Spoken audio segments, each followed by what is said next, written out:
I balance work and play. Well, my flippant but actually kind of relevant answer is like, work is sober, play is not. You know, but I guess it's one of the downsides of being self-employed is you never have anyone to tell you to stop working. And I love being self-employed. Like I love the autonomy of it, and I like being able to do what I love. But when friends of mine who have 9-to-5 jobs, when the weekend rolls around, you know, it's 5 o'clock on a Friday, and they're done for 2 days. And the liberation that comes with that. Like I don't want to have a 9-to-5 job, but I do envy that freedom. Or when they go on vacation and they take 2 weeks with nothing to do, and just that, you know, with no pressure, and I do envy that, because the last real vacation I took was 14 years ago. You know, I went to Hawaii for 5 days.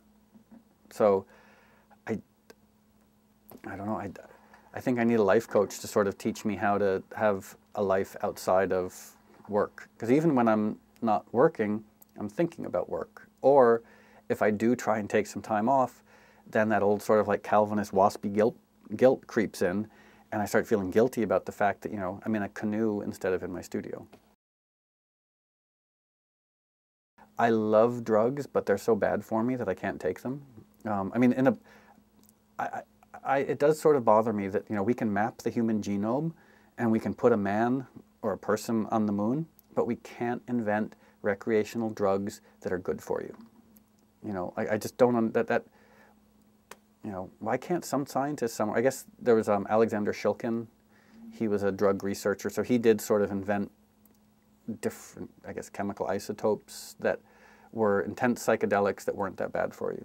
So, because I love drugs, I just can't deal with the hangover and the long-term sort of like cognitive impairment. I feel the same way about alcohol. You know, I love to drink, and if I didn't ever get hungover, I would drink every night, because, you know, it's just, especially living in New York. New York is such an easy city in which to be a drunk, you know, because the bars are open till 4, you don't drive anywhere, you can walk from place to place, meet tons of interesting people. So, but unfortunately, I tend to like alcohol and drugs a lot more than they like me.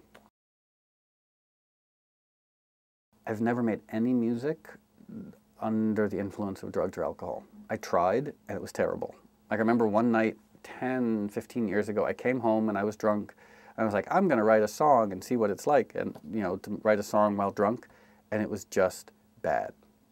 So, strangely enough, for me, like, liquor and or drugs used to be a release, but not something I ever used. Like, performing, I've never, at least doing my own shows, I've never performed drunk, and I've never been in the studio drunk. I envy people who can do that, because I mean, you look at the history of music, and like a lot of phenomenal records have been made while people are under the influence. Unfortunately, I'm not capable of doing that.